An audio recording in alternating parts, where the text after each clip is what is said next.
Et comme d'habitude, après chaque journal de 7h30 le vendredi, on vous retrouve. Bonjour Emmanuel Galasso. Bonjour Maxime, bonjour à tous. Plaisir de vous retrouver parce que avec vous ce matin, on va faire le bilan de cette semaine européenne pour nos clubs de foot français. Parce qu'on est passé, mais alors, par toutes les émotions.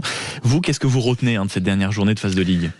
On a vibré cette semaine en Coupe d'Europe avec nos clubs français. Ça a commencé mercredi soir avec l'élimination de l'OM dans les dernières secondes. L'OM éliminé par un but du gardien de Benfica.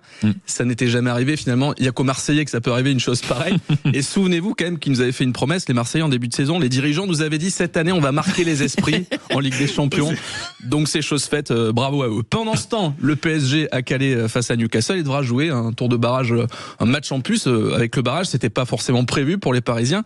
Et statistiquement, il y a une chance sur deux que Paris affronte Monaco. On aura la réponse tout à l'heure à midi, au moment du tirage au sort. Et hier soir, Maxime, c'était la dernière journée d'Europa League. Parce qu'il n'y a pas que la Ligue des Champions, il y a aussi l'Europa League dans la vie. On n'en parle jamais. On n'en parle jamais, mais on en parle ce matin. En parlons foot. Nice qui s'est incliné 1-0 face à Ludogorets. Alors, vous regarderez sur la carte où Ludogorets, Maxime, ça vous occupera pendant cet édito. Ben oui.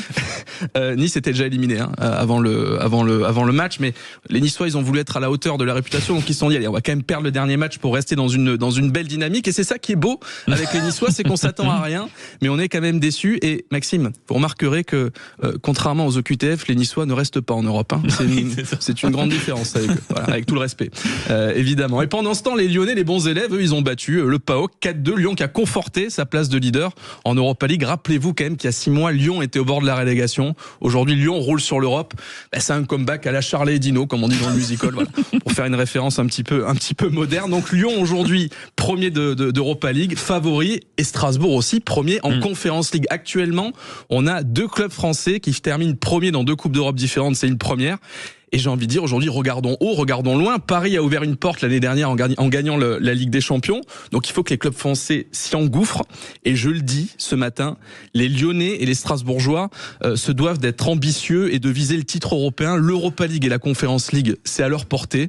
Et on l'a vu l'année dernière, impossible n'est pas français. Mais ça c'est sûr. Merci beaucoup Emmanuel Galasso. Et en effet, pendant votre édito, alors j'ai été inquiet de ma propre culture. Et en effet, Ludogorets, c'est donc un club bulgare. Donc je suis un peu rassuré parce que comme je ne suis pas expert dans tout ce qui est bulgare, finalement. Plaisir de découvrir la Bulgarie ce vendredi matin. Et nous irons ensemble. Avec grand plaisir. Mon cher Manu, merci beaucoup. On vous retrouve donc tous les vendredis après le journal de 7h30.